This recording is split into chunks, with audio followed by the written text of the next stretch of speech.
고린도후서 2장 9절에서 11절까지 보겠습니다. 개역 성경입니다. 너희가 범사에 순종하는지 그 증거를 알고자 하여 내가 이것을 너희에게 썼노라.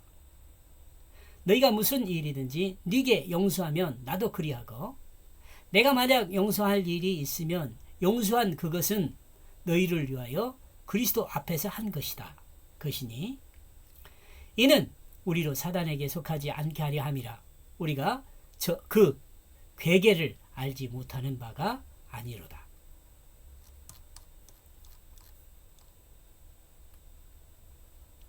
제가 번역한 내용 9절입니다. 왜냐하면 나는 그 안에서 기록했다. 그 안에서 그 증거를 너희에게 알게 하기 위하여 순종하는 너희 모두를 향하여. 예수 안에서 기록했다는 말, 말씀 안에 기록했다는 말, 여러분 그렇게 이해하면 돼요. 하나님 말씀은 사람이 예수 그리스도 십자가와 부활을 믿음으로 그 죄 사함을 받고 하나님의 뜻에 자기를 사용하게 되므로 하나님의 그 사랑 안에서 정당하게 살도록 인도하기 위해 기록되었습니다.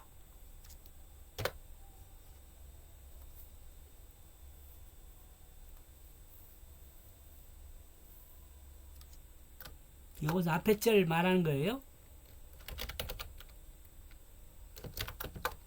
2죠.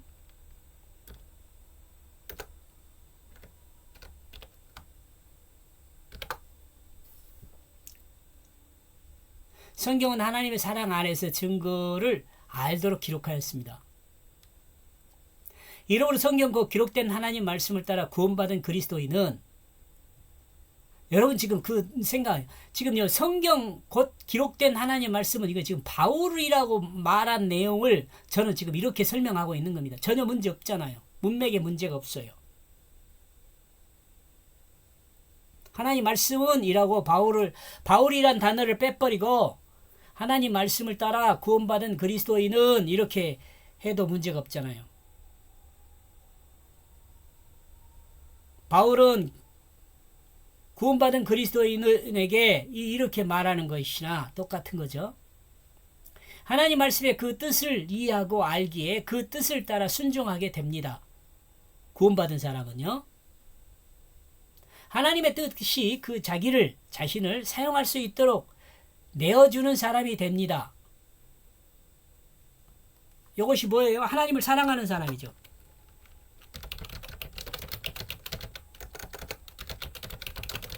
하나님을 사랑하는 사람이 어떤 사람이요? 하나님을 사랑하는 사람이 어떤 사람이냐? 하나님의 뜻이 자기 자신을 사용할 수 있도록 내어주는 사람이 하나님을 사랑하는 사람이에요. 그죠?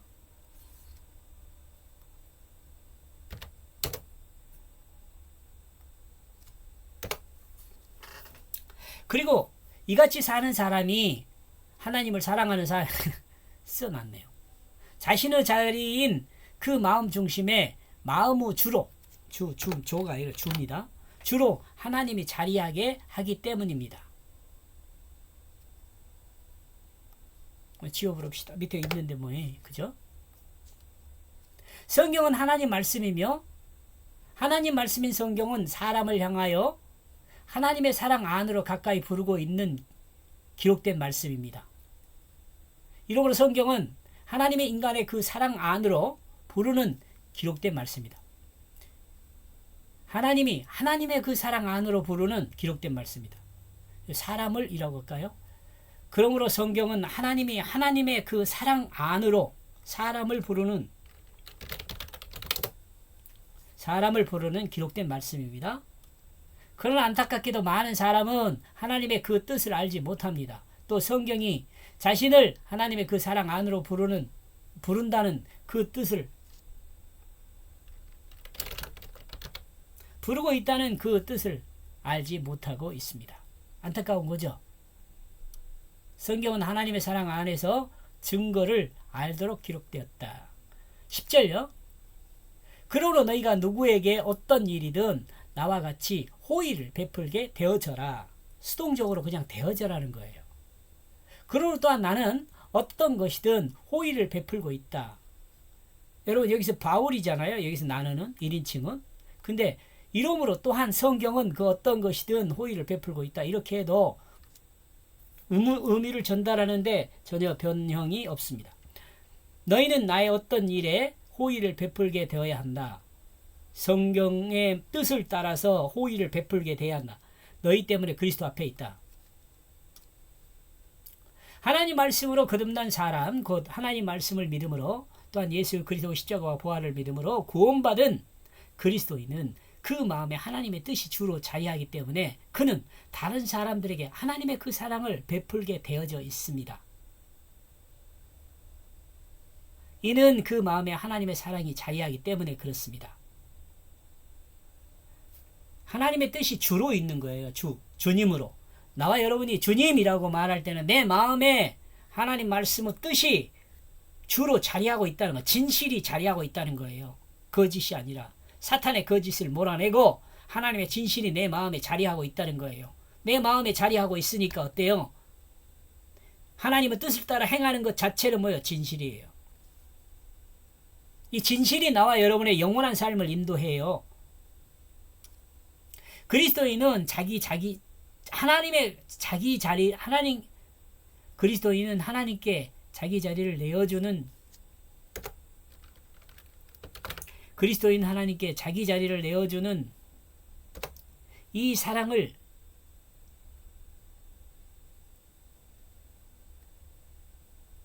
그 사랑이에요. 그 사랑. 여기가 그 사랑.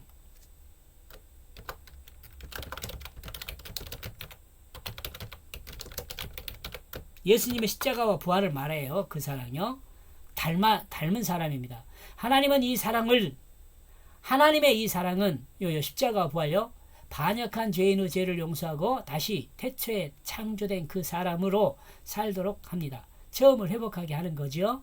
에덴을 회복하여 태초에 그 아담을 회복하는 거예요.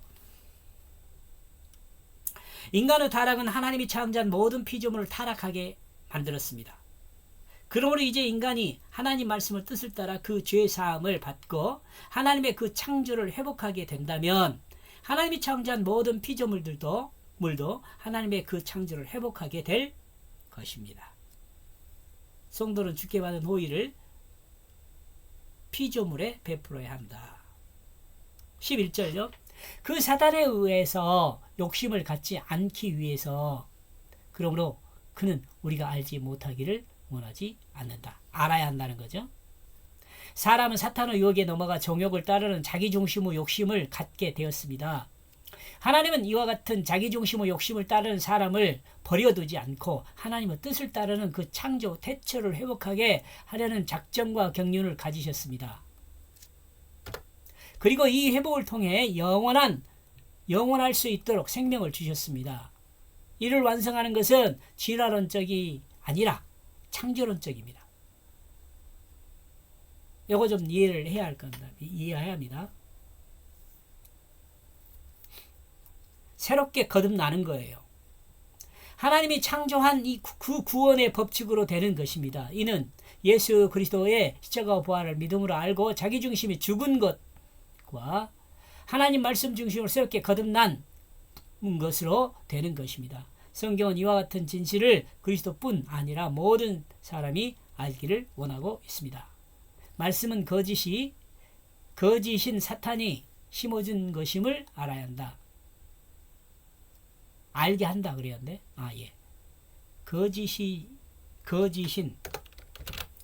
말씀은 거짓인 사탄이 심어준 것임을 알아야 한다. 이렇게 해봤습니다. 말씀은 거짓인, 이렇게 해서 5절에서 11절까지를 정리한 내용이요. 말씀은 거짓인 사탄이 심어준 것임을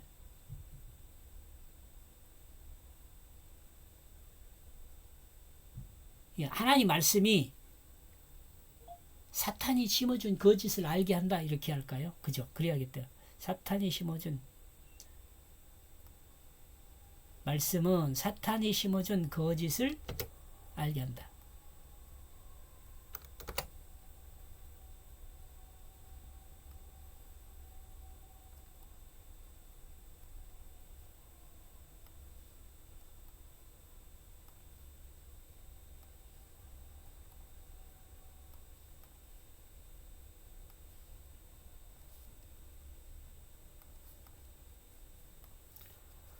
여기까지 보겠습니다. 고맙습니다.